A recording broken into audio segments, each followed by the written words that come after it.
Now to focus on the future.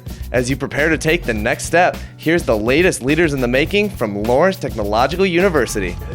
Every year, the senior class here at Lawrence Tech take one day to show off the projects they've been working on. It's called the Blue Devil Showcase. It's open to the public, and it's a great opportunity to check out the next captains of industry. The Blue Devil Showcase is a great time for our students to be able to showcase some of the projects that they've been working on. These are projects that might be industry sponsored, so it might be a project that industry is thinking about doing. For example, the one that we have featured here, which is a partnership with Oakland County. So our students have partnered with Oakland County and FTC&H, an architectural engineering firm, and they're looking at the feasibility for putting in a geothermal system into Oakland County's offices. And so what we've done is just brought that out here so that parents and people from the community and prospective students can see what kinds of exciting things our students are able to get into as early as their second year in college here, and especially some of the results and fruits of their efforts from 4 years of study from some of the senior projects that they're able to showcase. Our senior project is a main auto bus transfer system. It's for power industries, and what it is you got transformers that give power to your house. Well, you don't want to black out in your house, so they got two different power feeds feeding two different sections of the city.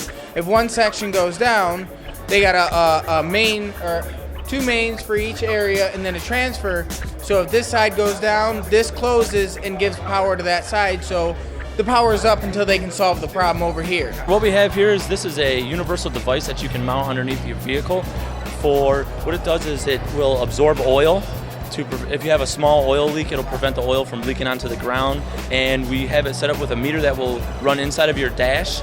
And what happens is it measures capacitance. So as the oil drips onto our pad, onto this material here, we have a hydrophobic material which will absorb oil and repel water. So water won't be an issue when we're measuring the capacitance and we're trying to get a reading for you guys. So what happens is it will absorb, say, for instance, it can absorb about 25 grams of oil, which we convert it into picofarads, which is how we're measuring it, and that is about 7 picofarads. So on a daily basis, weekly basis, you would check your meter here and see what your number would read, and the number that we would set for you guys is the corresponding number to state that it's basically the material is saturated. More on the Blue Devil Showcase next week here on State Champs. Experience everything Lawrence Technological University has to offer at ltu.edu. Find out what we mean when we say leaders in the making.